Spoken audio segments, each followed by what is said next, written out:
Welcome to our webinar, C2IMPRESS project webinar. Welcome everyone who has joined and thanks for joining. So today we are having one of the last webinars from the C2IMPRESS project, and the C2IMPRESS project is co-creative improve understanding of awareness of multi-hazard risk for disasters resilience society, and this is a European Commission funded project. So today we are going to listen from the Ordu Turkey, a C2IMPRESS case study which deals with the multi-hazard risk and resilience. So we have four speakers and myself. So I will be the moderating of this webinar together with one of my presentations that we did in the Urdu. So first, I would quickly go through the introductions or introduce you the speakers, including myself. So I start with myself. So I'm Dr. Mohammad Azizur Rahman. I'm one of the directors working in Technovative Solutions Limited. We are sitting in the Manchester, UK, and we are one of the major partners in the C2IMPRESS project. So I have been working in water, environment, and energy sector for over 22 years. So I did my PhD in George August University, Göttingen. Then I worked in different universities and research organizations. Now I have been working in TBS for more than 6 years.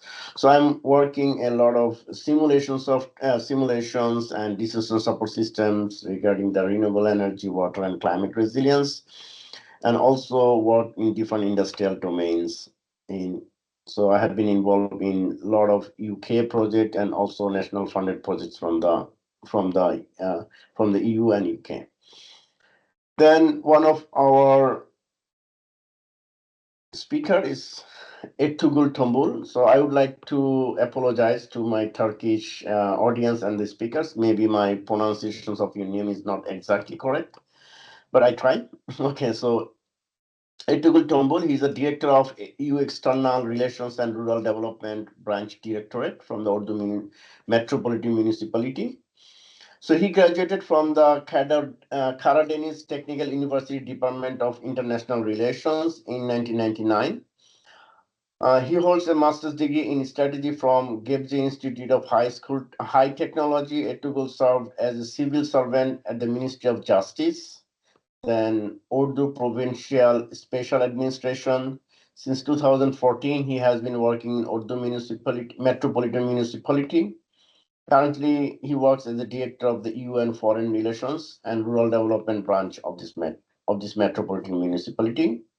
He also acted as project coordinator and project assistant in numerous projects under the EU IPA programs. He's known for his expertise in writing and implementing projects for the EU Development Agency and Regional Development Administration programs. He's also serving the Urdu projects in the C2IMPRESS for the local coordination. Then we have second speaker from the Ordu Metropolitan Municipality. He's Ozgur Murad Demir.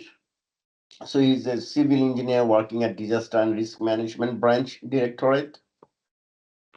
So he graduated from the Karadeniz Technical University with a degree of civil engineering, and he has over 20 years of experiences in infrastructure development and DRR, disaster risk management, across Turkey's Black Sea. So he managed a lot of major municipal projects. So he was working with the technical teams in water and infrastructure and urban resilience initiatives. So currently he is coordinating the disaster preparedness programs of this metropolitan municipality dealing with flood and landslides. So this is one of the major issues that we are dealing in the C2IMPRESS project. Then we go for the third speaker, Mehmet Sitseki. I'm sorry, the names I have a bit difficulties, but I'm sorry. Head of the Treatment Facilities Department, and he's graduated from the Uludağ University Department of Environmental Engineering in 2006. He worked as a construction manager, technical office manager, and operations manager within the scope of European Union supported IPA projects in Turkey and abroad between 2006 and 14. He worked as a project engineer and department of manager at various levels of Ordu water and sewage administrations between 2014 and 2024, and he actively worked in the C2IMPRESS project from the beginning. Uh, then we got Nurhan. He's a very good uh, office staffs in the EU External Relations and Rural Development Branch Directorate. So we worked a lot in this project, Nurhan. And she graduated from the Tunisian University of Technological Studies in 2011 with a specialization in business management and technique. Since 2014, she has been living in Turkey and is currently a member of the Ordu Metropolitan Municipal team. And she did a lot of coordinations work during the C2IMPRESS project and also some technical works. Okay, now let's move to the main presentation. So what we have all around 5 presentations, including my one, and then at the end we will have a QA session. So I would like to ask all the audiences here or the participants, if you have any questions, please write to our QA session, and if you would like to address some of the speakers, so please address also in your text that which speakers should be responding your questions. So first, I would like to give a very brief overview of the C2IMPRESS project. So he's here.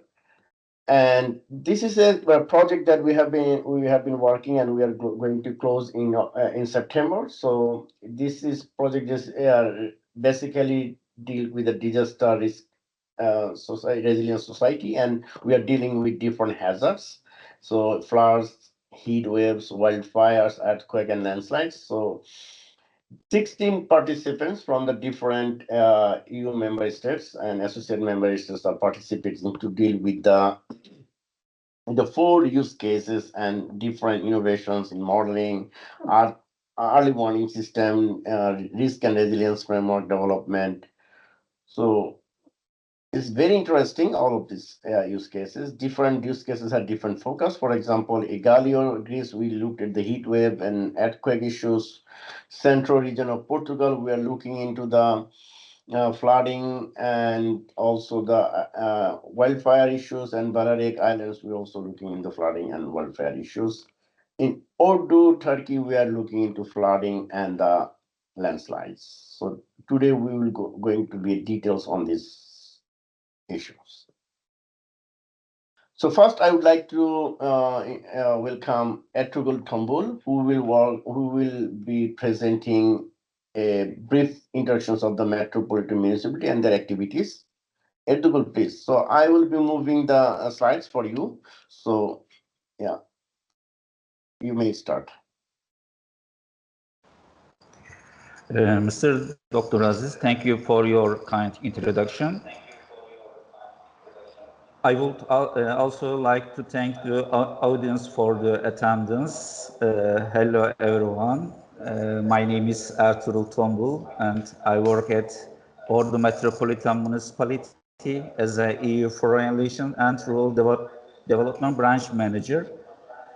Today, in this webinar, I will be sharing insight about Ordu and discussing the contribution of the Ordu Metropolitan Municipality to this important C2IMPRESS project, focusing on building disaster and resilience communities.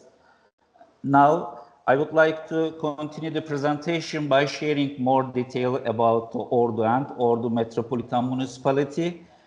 Yes, Ordu is located in the northeastern part of Turkey along the Black Sea coast. Its climate is heavily influenced by the Black Sea, which means the city experiences rainfall throughout the year with an average annual precipitation of approximately 1,040 millimeters. The main natural hazards in Ordu are floods and landslide, which are often interrelated. These events are especially frequent during the summer months when sudden and heavy rainfall can trigger flash floods. The districts of Altınordu, which is the most populated and central district of Ordu, is the home to three major rivers, the Malet, Jewel, and Bilbil rivers. Due to the urbanization and climate change, the frequency, intensity, and impact of heavy rainfall are expected to increase, raising the risk of both floods and landslides in the future.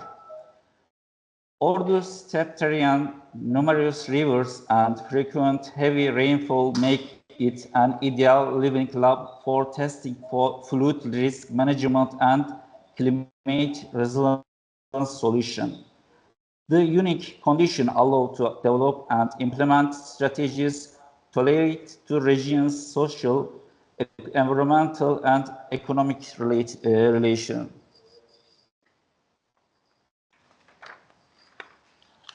Now, let me briefly introduce the Ordu Metropolitan Municipality. Ordu Metropolitan Municipality is one of the 16 partners of the C2IMPRESS project and serves as one of the 4 case study areas. It was transformed from a regular municipality to a metropolitan municipality in 2014 and is now one of the 30 metropolitan municipalities in Turkey. The municipality serves approximately 707,000 residents and covers an area of 5,961 square kilometers. It operates with 19 departments, 16 branch offices, 1 subsidiary, the Water and Sewerage Administration, and 5 public companies. Within the municipality, the Department of Disasters, Department of Public Works, fire departments, and all the water and sewerage administrations all work together to manage disasters. The current mayor is Dr. Mehmet Hilmi Güler, and municipality employs 2,192 staff members.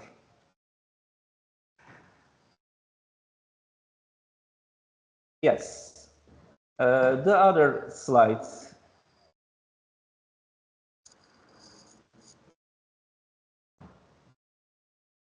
Regarding the flood risks, Ordu has faced significant challenge with floods and overflows in the recent years.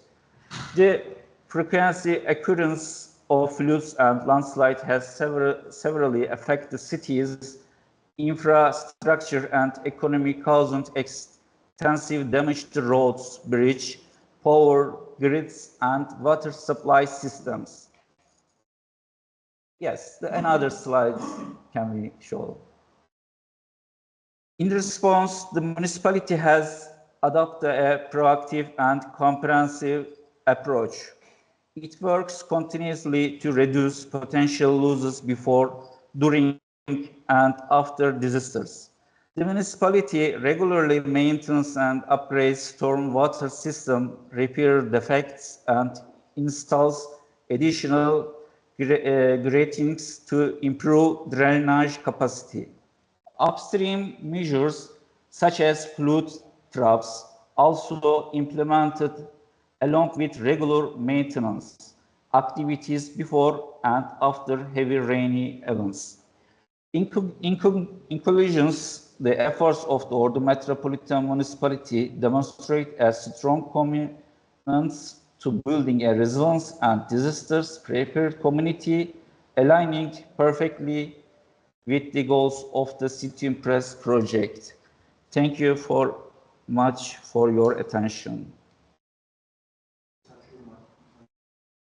Thank you so much. Then we move to the second speaker. This is one of the nice things that you have due to the C2IMPRESS project that you develop in new divisions for the disaster management in the Ordu municipality. So this is a very big outcome of this project. So now we go to the second speaker, Özgür Murat Demir. Mr. Demir, please. Hello. My name is Özgür. I work as a civil engineer at Ordu Metropolitan Municipality. I would like to take a few minutes to share some information with you about our early warning system, which we have implemented on the civil stream in Ordu. But first, let me briefly talk about the importance of the early warning systems in reducing flood risk. Early warning system play a vital role in reducing the impacts of floods and providing timely and accurate information to authorities and public. These systems enable communities to take necessary precautions before a disaster strikes, such as evacuating high-risk areas, securing infrastructure, and activating emergency response plans.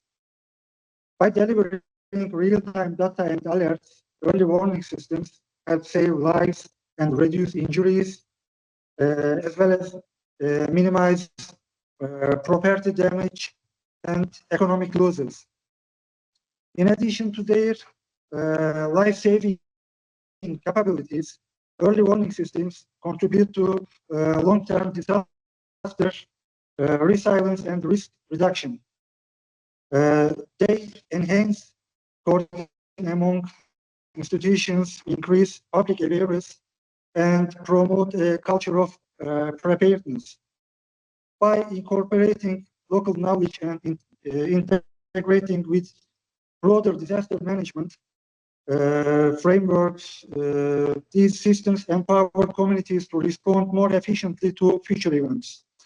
In short, early warning systems are not only technological tools, they are critical components of proactive, people-centered disaster risk management strategies.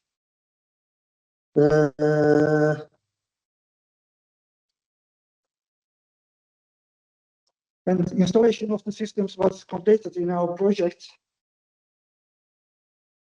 successfully completed in our project and became operational on July 2024. The system has been collecting data since its activation. Level sensor devices continuously record water level measurements and transmit data to the Aquadata application via signals. Aquadata is the company which is our contractors, which built early warning systems to the site. The data is integrated into the municipality disaster coordination center managed by the disaster affairs department, and then further integrated into the C2IMPRESS platform. If water levels reach operator-defined thresholds, an orange, yellow, and green alarm system is triggered. A mathematical model analyzes the data to predict a potential flood. At this point, I would like to hand over the floor to Dr. Aziz. Thank you so much. He will provide a detailed presentation on the mathematical methods of which I mentioned before. Thank you. So thank you so much. Basically, in Urdu, they have developed 3 stations for the early warning systems, and they're operational. This is very good. And we can see the data through the C2IMPRESS platform that have been developed under the scope of C2IMPRESS project. And also, they have their own platform where some confidential data is also there, but upon request, maybe you can see some of the data. So now what we're talking about, the multi-hazard risk modeling system for the Urdu, the initial assessment. Why I say initial assessment? Because this is a demonstration of a new tool that consider the spatial multi-data analysis. And this basically, the analysis that we have done and presenting today is not only the results, it's only about the tool that has been developed that can be useful in other places, and also how we can use the available data sets. Why I'm talking about the initial assessment, because some of the assessment that we need to do with the Urdu municipality regarding the flash flood, because some of the modeling, that the hydrodynamic modeling should be included to understand the flash flood. And flash flood is a kind of even that we cannot predict too much, and it is like it caused most of the floodings in Ordu. So you see that this is the area that we show this snapshot that has been developed a tool in C2IMPRESS project, and it is showing from there. So the tool can develop different risk maps and then hazard maps, vulnerable maps, and then multi-hazard maps combining this one. So in Urdu, what we did, we collected a lot of data, and thanks to the Urdu municipal team that they provided all the data, and with fine resolution, with the resolutions available, and we collected all this data, popular density. Yeah, there are the two types of data that we need for this kind of risk mapping. One is like vulnerability mapping, which really consider the population, child, disabled people. These all are the vulnerability. There are some many other criteria that you could use, but it depends on the data availability at the place. And then lot of like systematic data, slope, digital elevation model, then sediment transport index, topography, wetness, precipitations, all those like climatological, hydrological, hydrogeological data has been used for the hazard analysis. So depending on the hazard type, we choose different kinds of criteria or the factors of the maps. So these are the visual representations that how we saw the data, we understand the data, we took a look into the details of the data that what are representing, and then we can see that the variations, like according to the scale in the vulnerability data, is not that, yeah, like not so much variant. I mean, there is not too much variability. So but the other things that you could see a kind of special variability in the pictures.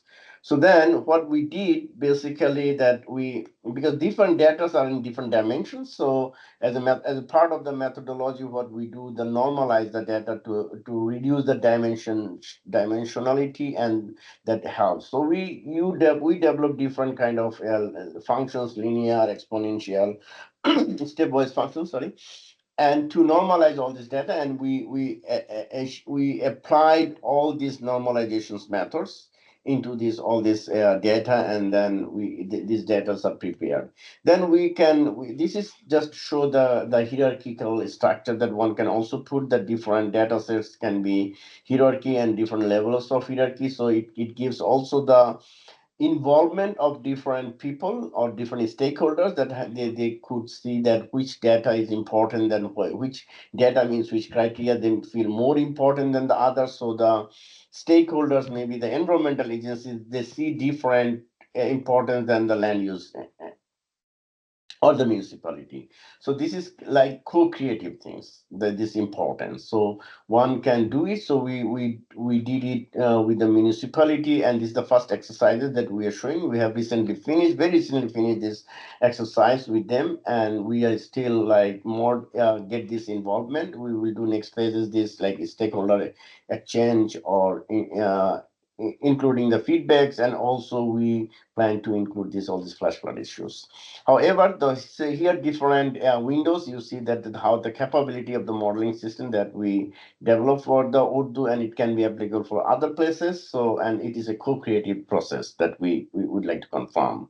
Then here is the hazard map of the flood. And as I said that you don't see that this flash flood issue here. This is like normal, regular, like monsoon times flooding risk. And if this flash flood comes, then this could be a different scenario. But still we see that around 22%, this the initial result shows is a high risk, and then moderate risk and very low. I mean, very high and very low is rare. So it's basically we are in the high and moderate high risk. So it's important to have disaster management aspects. So even if you see that the flash flood issue, then it could be the high, then all this high risk would be go to the very high risk category. But this should be coupled with the with the hydrodynamic and hydrological models. This could be the next opportunity in this area to work. So then we also did a similar principle, different criteria, and overlaid different maps for the vulnerability thing. So we see different clusters of a bit high vulnerability. Yeah. and then we combine this one, and then it depends, and then also we see that on some places. So this risk map is highly dependent or is sensitive to the vulnerability map. So probably if we improve the vulnerability data, then maybe the map would be more representative. So this could be the potential improvement area of this like whole risk mapping. But still we have two different types of maps, like vulnerability map, hazard maps. We can work separately, but as we said that there is less data on the vulnerability map, so and it is highly influenced the whole risk map. So we did also for the landslide hazard mapping. So you see that the data, so around 50% is in the high risk and 42% in the moderate risk. So we see that the hazard map show gives a bit the more or less the actual conditions because of the pure data availability. Again, when it is combined with the vulnerability map, it is a dampen a little bit of the risk area. So that means that our study says that we will work more on the vulnerability assessment and getting more data and maybe more spatial variability. But we all know, in different from our experiences in different C2IMPRESS use cases, that the spatial variability of vulnerable people is not so much available. So this is one of the recommendations that we are putting in the C2IMPRESS project, that we have to work more on the data gathering, especially in the maybe in the neighborhood approach, or maybe in a bit like final scale. We need to do it. So in general, these are the modeling of the vulnerability landslide risk maps and the multi-hazard risk maps. Then we can combine them and put a kind of and we can combine them and put a multi-hazard risk maps. This is only one of the demonstrations of the multi-hazard risk mapping in one of our areas, like in Ordu. Then we are doing the similar exercises in other areas. So as I said, this we are working on these maps and we are improving the results again in collaboration with the stakeholders. So this is the short presentations, quick glimpse of our work in the Ordu C2IMPRESS work regarding the risk modeling. So now I would like to invite Mehmet Sisekci, head of the treatment facility department. Mehmet, please start your presentation. So I will be moving the slides for you. Thank you, Aziz. Hello for everyone. We are happy to everyone to be here. First of all, I want to explain the PPCP framework to all attendants. As my colleagues explained before, there is multiple steps to increase disaster resilience. One of these is technological developments, like Mr. Aziz developed and our early warning system. But the other is human solidarity. The PPCP method is a framework which is developed to increase the human solidarity and based on polycentric government. So if I summarize what is it, we have to collaborate to three parts of different sectors, like a private, public, and civil sector. We can combine in partnership, then we can explain the PPCP framework. The public-private and civil partnership is collaborative framework that brings together the public sector, private and civil society organizations to address social, economic, and environmental challenges in a coordinated manner. It is an inclusive approach that recognizes the complementary strengths and resources of different stakeholders in the achieving common goals. We can continue. There is 4 steps for the implementation of the PPCP. We had 4 different meetings in local, in Ordu. In the first meeting, which we call is the Living Club, understanding and assessing risk. The second one based on the planning and preparedness for the disaster. The third phase is conception of the polycentric governance framework through the implementation of C2IMPRESS tools. And the last one is evaluation and sustainability of the draft governance framework. We can summarize like this. So I want to explain what we did in the first phase. We can go to another slide. Next slide.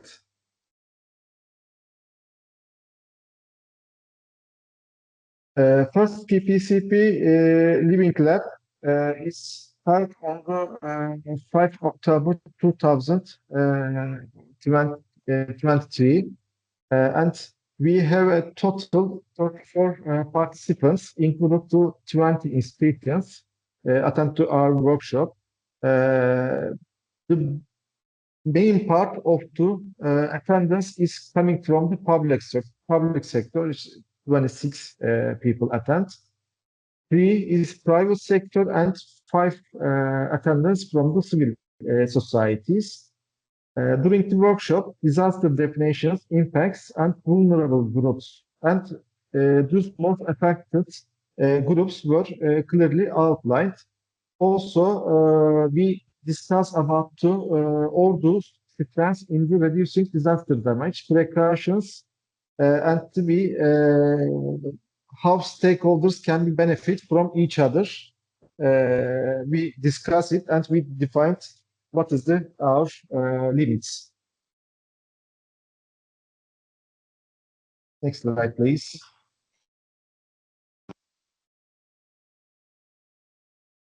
What we used in this meeting, we used the participatory mapping and brainstorming methods. In the mapping phase, we described the most common natural hazards in Ordu and what is the most affected zones. Also, we conclude about the floods, landslides, and earthquakes is the most common hazards for the Ordu and also Turkey. So, when these hazards occur, because of the multidimensional risk community, we described which part of the public sector will affect and how affect the people. So we taking care about the people with disabilities, elderly peoples, and children are generally identified as most vulnerable groups.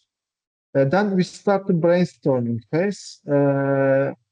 We discuss about the unity and solidarity, communication, labor force, human resources, are most strength part in the disaster damage as an order.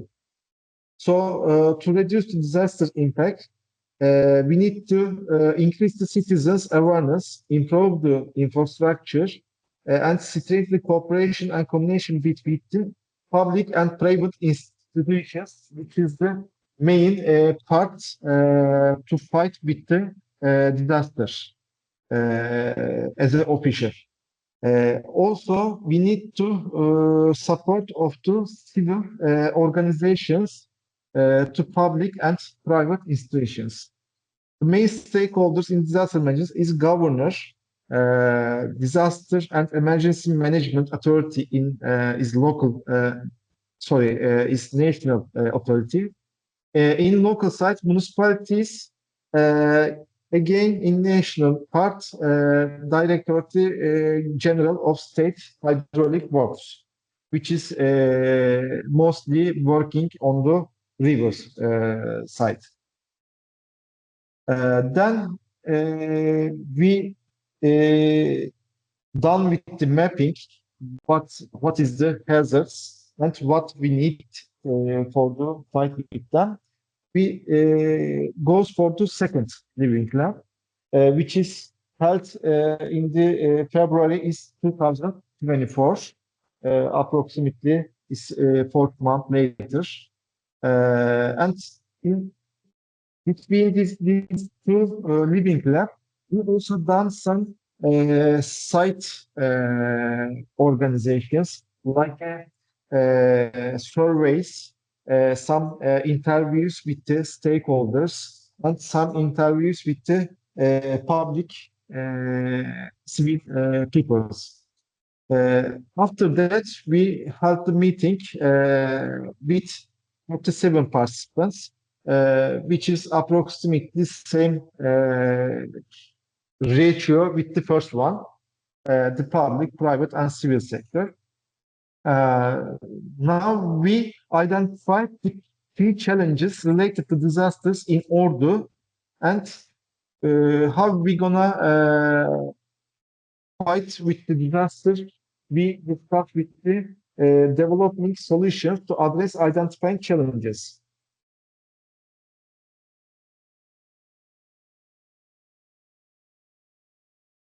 In this living lab, we have three steps. First steps is identify, analyze, and map the stakeholders, defining the specific challenges and issues relating to them. And the last one is prototyping the solutions. So defining the challenges and issues related with them, we separate the groups of all the attendants. Then first group start to work with the pre-disaster preparedness, identifying temporary accommodation for seasonal agricultural workers, for example. The second group work with the during disasters, disaster awareness training and reducing the physical effects that children may experience during disasters. And third group, after disaster, post-disaster challenges described, and exploring the ways to minimize damage to infrastructure. Based on this focus, each group proposes the main stakeholders they should interview, the key topics to discuss, and questions to address the challenges they have chosen. After the talk, discuss, and understand these different perspectives, we explore their needs to face these challenges effectively.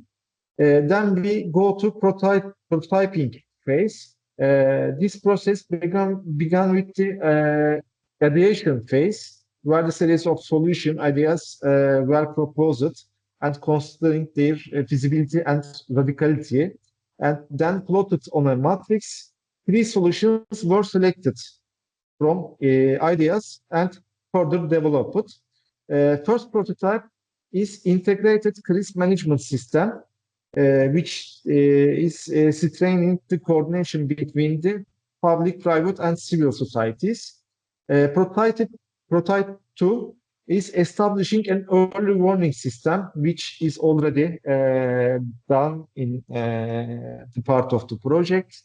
The third prototype is related with the disaster resilient buildings and infrastructure. And as you know, it's is a process. It will be continue forever because of the with the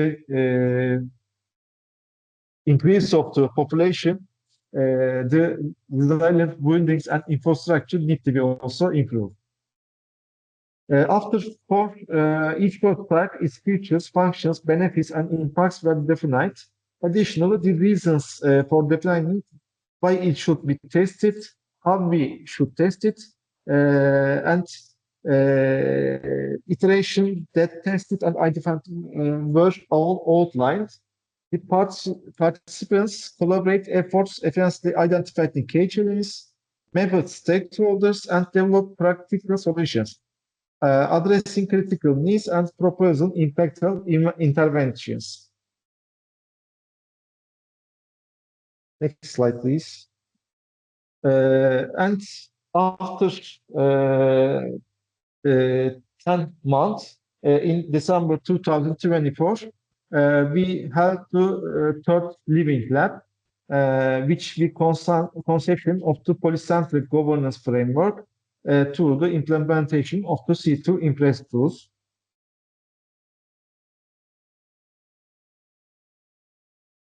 In this third living lab, approximately same participants, same number of participants is attend, and the ratio between the civil and private sectors is still approximately same. As I mentioned before, the 10 months passed between the two and third living lab, but all the participants is still not, how can I say, is not affected negatively. Also, they have more curious about this PPCP concept. We can continue. Next slide. Yes, in this living lab, we presenting and sharing example of the polycentric governance model for the managing natural disaster development by C2IMPRESS partners.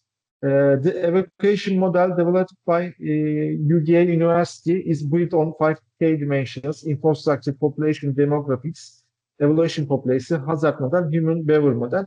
We discuss about this in our living lab. Also, we discuss about the platform for the decision support, which is developed by the TVS for the multi-hazard preparedness and integrity simulation, AI, big data, and citizen participation. Then we presenting the meaning of just risk design society and vulnerability. We presenting a concept about this topic, which is focuses on fair and equal disaster preparedness and recovery for all people, and also all vulnerable groups, especially, as I mentioned before, the elder people, children, and disabled public disabled civils. Feedback was also collected and discussed on them.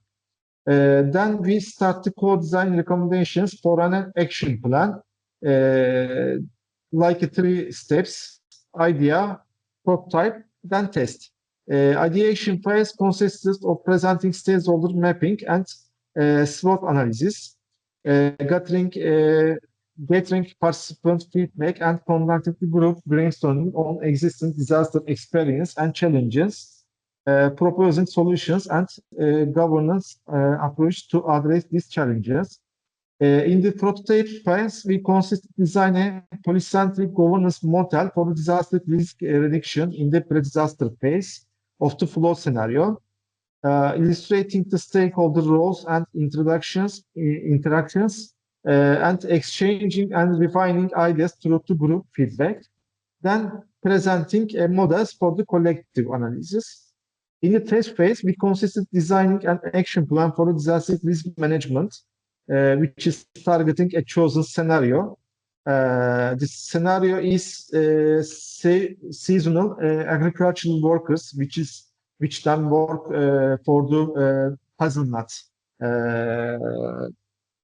production, and mostly in August in every year.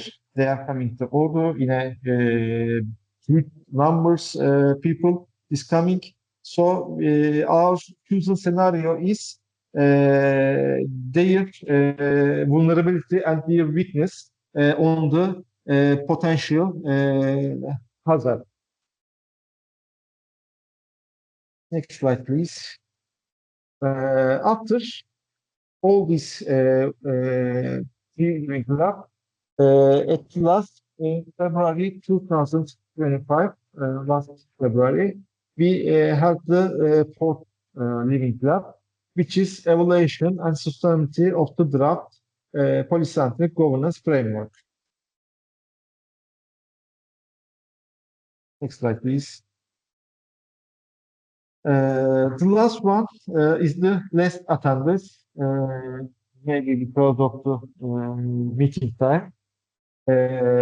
In total, only 18 participants is attend, and 16 from the public sector and 2 is the civil society.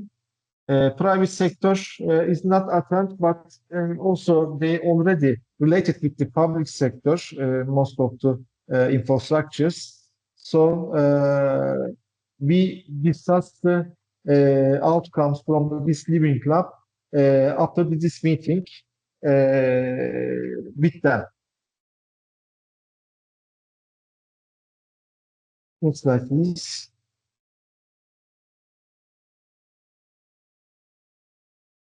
In this last one, we concentrate on the actions regarding the vulnerable groups, gender-related measures, and solutions to address the identified challenges. Our key focus areas is technology-driven disaster response, governance and coordination, and support for the vulnerable groups. In implementation phase, as we discussed before, we have the 3 steps: pre-disaster, during disaster, and post-disaster, and feedbacks in each phases, between each phases. So planning training, then rapid response, data-driven coordination in during the disaster, and monitoring, evaluation, and physiological support post-disaster. And each disaster faced new phases of this rollover. Key stakeholders in this part is governorship, disaster management department, local governments, private sector, civil society organizations, local managers like a muhtar, and neighborhood residents. Measuring impact is response time, user satisfaction, data accuracy, efficiency in the assessing vulnerable groups, and collaboration effectiveness. About the gender-related measures, we focused on the integrating the gender-sensitive approaches in the disaster management and to promote gender equality, highlighting the varying impact disaster on women, men, children, the elderly, and individuals with disabilities, empathy with the gender inequalities, cultural factors, lack of resource, the heightened vulnerability, and particularly for the women and marginalized groups also is important. Solutions to address the identified challenges. The section addresses disaster challenges in the identified specific actions to improve coordination, optimize search and rescue, manage communication, resource, shelter, food, energy, evacuation, and road repairs for the effective disaster response. The success of disaster management depends on synergy efforts between the government, private sector, and civil society organizations and communities. The policy-centered governance model strengthens the resilience by ensuring that disaster response is efficient, inclusive, transparent, and accountable. By fostering partnerships, shared decision-making, and community empowerment, societies can be better prepared for, respond, and recover from the disasters. As a summarize of all these 4 living lab, we had some conclusions. This is not all of them. This is just the main actions, main result of this journey. So first one is disaster risk defense and key stakeholders in order were defined and change disaster mitigation strategies. Then we stakeholder analyze, which is never done before in Ordu. And with this study, we analyzed the stakeholders. We challenged definition and solution prototyping were conducted to collaboratively address disaster-related problems. Principles of the polycentric governance were promoted and encouraging the collaboration among the public, private, and civil society stakeholders alongside the innovation through the design thinking.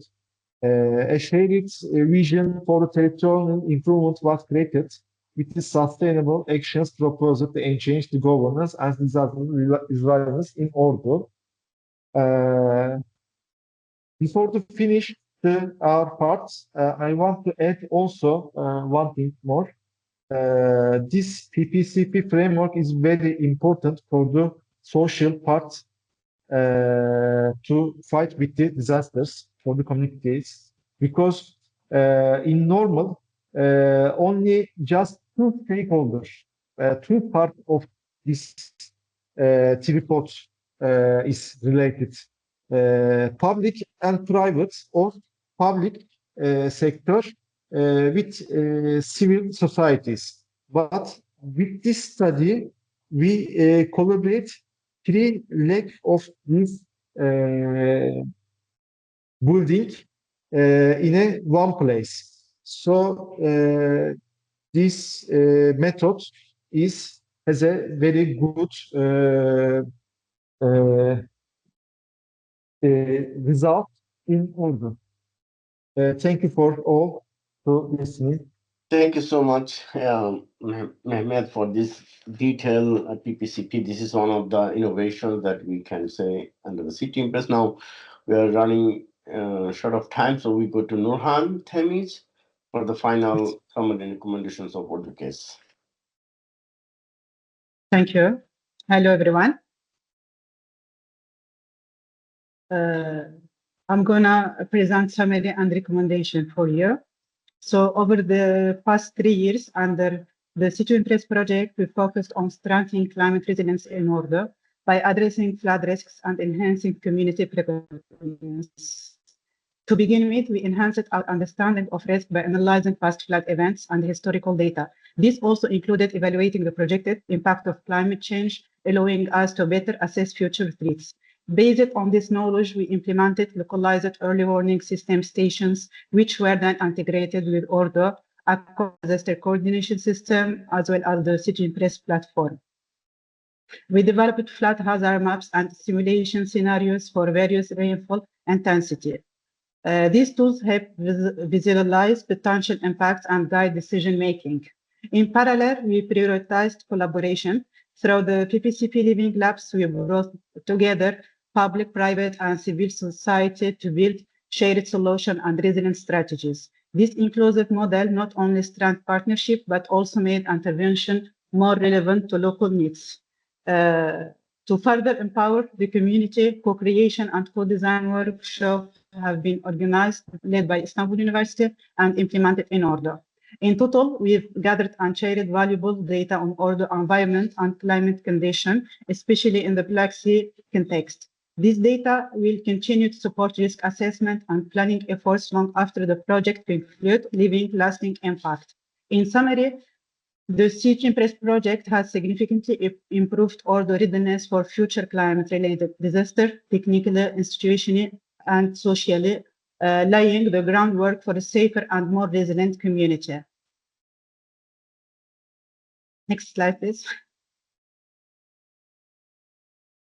Based on our finding and discussion throughout the project, we have outlined a set of key recommendations. These are grouped under four main: governance, sensibilization, infrastructure, technology. To begin with, governance plays a crucial role in ensuring disaster resilience. Effective cooperation between the public sector, private sector, and civil society is essential. We must maintain strong coordination among all sectors, establish right-based protection, and guarantee accessibility for all. Engaging communities in disaster planning is not just practice, it is necessity. Every voice matters, especially when aiming to promote equality and fairness. Finally, transparency must be upheld across all stakeholders to build trust and accountability. While good governance sets the foundation, it must be complemented by strong public awareness and engagement. This brings us to our second recommendation. So, sensitization efforts are vital for preparing communities and minimizing risk. The outcome from our PPCP living labs have provided valuable insights, which will guide future awareness activities. To build on this, we recommend developing comprehensive communication strategies, user-friendly citizen engagement toolkit, and practical guidance materials. Public awareness campaigns and ongoing preparedness efforts must be prioritized to reduce loss of life and property. Alongside informant and engagement community, we must also strengthen the physical infrastructure. This leads us to our third focus area, infrastructure. Improving resilience of building and infrastructure was consistently emphasized throughout the project. Key recommendations include upgrading drainage system, preventing excavation and waste dumping in riverbeds, ensuring that emergency meeting points are easily accessible, and investing in logistic infrastructure, particularly for clean water and communication and energy supply during disaster. Now we came to our final recommendation regarding technology. As part of the project, 3 early warning system stations were developed for monitoring conditions in the Jibil stream, supporting timely decision-making. To further enhance disaster response, we propose the development of additional technologies that enable real-time information sharing between stakeholders and communities. This would strengthen transparency and ensure quicker response. Looking ahead, early evacuation systems and tools for monitoring population movement can also be improved to boost preparedness and protect lives. So these recommendations aims to reduce human, social, and physical vulnerabilities while building resilient community that can face climate change and the increasing hazards occurring day by day. The fight against these changes requires global cooperation, and through collective action, we can take impactful steps to protect our planet and ensure better quality of life for future generations. And here, that brings me to the end of my part. I would like give the floor to the answer and question session. Thank you. Thank you so much, Nurhan. Really appreciate your concluding the thing. So now we have a question and answer. So all the participants and audiences present here, they're requested to write your questions and queries in the Q&A chat box. So we will see it, and as we have not too much time, so maybe we screen out some of the important questions, but we will also try to reach you later if there is any important to your questions. So please start writing, putting your questions. Meanwhile, maybe I would like to ask one questions to Ertugrul. So what do you think that the Urdu, that what you have identified your strengths and weakness in terms of disaster preparedness or response? So maybe Ertugrul or Yes, Aziz, hi. Yes, we can mention that we can say the strengths and weakness of the Ordu cities.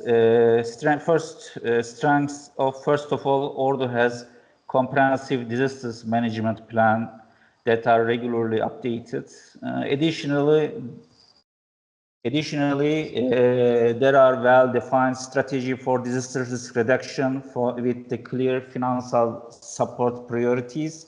Moreover, legal control and regulatory mechanisms are effectively in place. Finally, the city continuously learns from past disaster experience and actively integrate those lessons into its preparedness efforts. Weakness, however, disaster risk reduction is not yet fully integrated into spatial and urban planning process. In some cases, financial resources are not always utilized efficiently. Furthermore, the private sector and local communities are not sufficiently involved in the preparedness and represents activities. Lastly, inception and monitoring mechanisms remain weak in certain areas. Yes, I can give Thank you so this much. answer. I think, yeah. Thank you so much for your reply. So we got some questions from the audiences participants. So one of the questions to me: are there any long-term plans for supporting the tools after the project completions? Definitely, because most of the platform will run as a company. TVS will run even after the platform, after the project is finished. And these tools, special multi-gate analysis tool for risk assessment, is an open access tool, so it could be used by anyone and it is accessible. So but you need to ask for a access, so then we provide an access and you can reach it, so it will be always there. And the second question was, is there any plan for reaching more participants from the general people? So maybe this could be a questions to the Mehmet. Probably you can say that because your PPCP is basically public-private civic partnerships. So more, maybe the question is how we can go to the general citizens. So how do you think that in future you can work with them? After this project finish, also we will continue to get contact with our stakeholders and participants to PPCP workshops.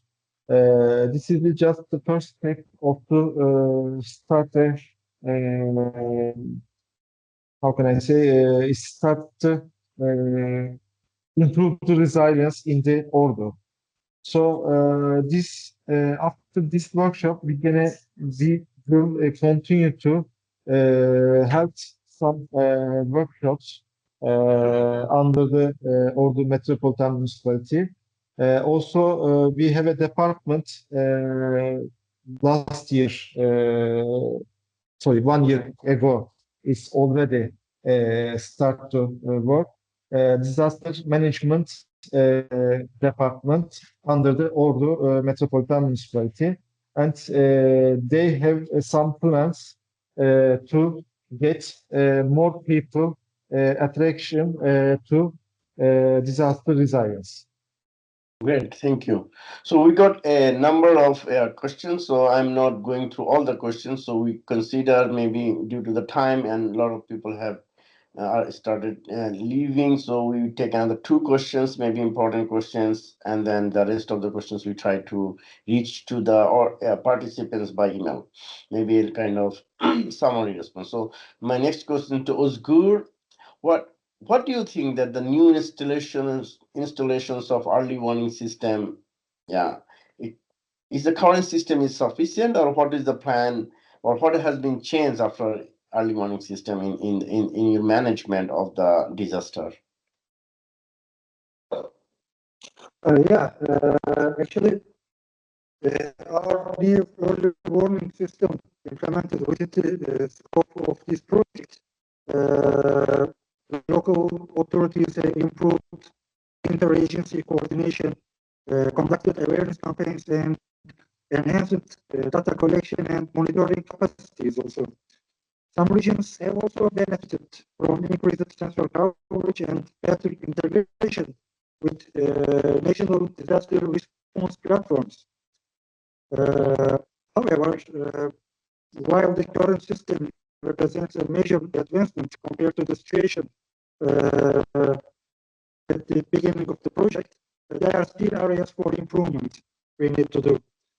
For instance, expanding real-time communication with the public, ensuring the system reached remote areas effectively, and conducting regular system tests and updates are essential for long-term reliability. In this sense, although the current system is a strong step forward, uh, continuous evaluation and development are necessary to ensure it is full effectiveness and sustainable also. Thank you. Good. So nice. So this is we really appreciate that the new management procedure or technical procedure has started. Then there is a lot of inter-organizational collaborations. New department has evolved in Urdu. This is one of the major exploitable results of C2IMPRESS. This is excellent, and the last questions maybe, so just we are 4 minutes over, so maybe the last question to Nuhar. So you have achieved a lot now, C2IMPRESS project, technical co-creations with the stakeholders, with the civil. So what is, I mean, you recommended a lot of things. So what is next? Like with you projects or without you projects? What is the plan? So how to go forward? Thank you for your question, Mr. Aziz. So we are going to continue our efforts in implementing more technologies, strengthening our preparedness, actually to build resilient community, engaging community in preparedness, elaboration in also post-recovery process, taking care and take in account the gender equality, taking in account the vulnerable groups.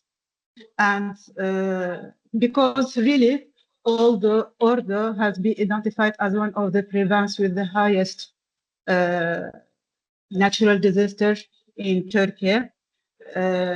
So we will stay struggling and striving to minimize the impact of hazards, the climate change, and its impact in our city.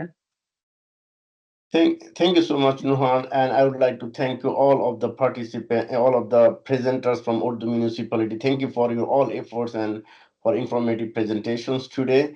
And also, I would like to tell to the participants, we have a number of participants, and thank you so much for your time and listening and all the question and answers. So due to the time limitations, we could not answer of all of your questions, but we'll try to reach you individually to get you the feedback. So listen, today we heard about the one of the 4 use cases is Urdu. So we have 3 more other use cases in C2IMPRESS project, one in Portugal, one in Greece, and the other one is in Spain, Balearic Islands. So in order to know the details of the technical innovations, socioeconomic innovations, and co-creation procedures, we have all these QR code here. So you can get regular updates from there. If you subscribe to one of these, like follow or one of the social medias, you will get more updates. You will get always regular and exciting information from different perspectives, and also our website gives you a kind of overview of the projects and outcomes so that you can reach us individually. So all the participants, I would like to really thank you for your time and listening to us and all these fruitful comments or questions to us. Thank you so much. So now we close this today's session. So thank you so much. Bye bye. Thank you. Thank you, Helen. Have a good day. Thank you. Thank you.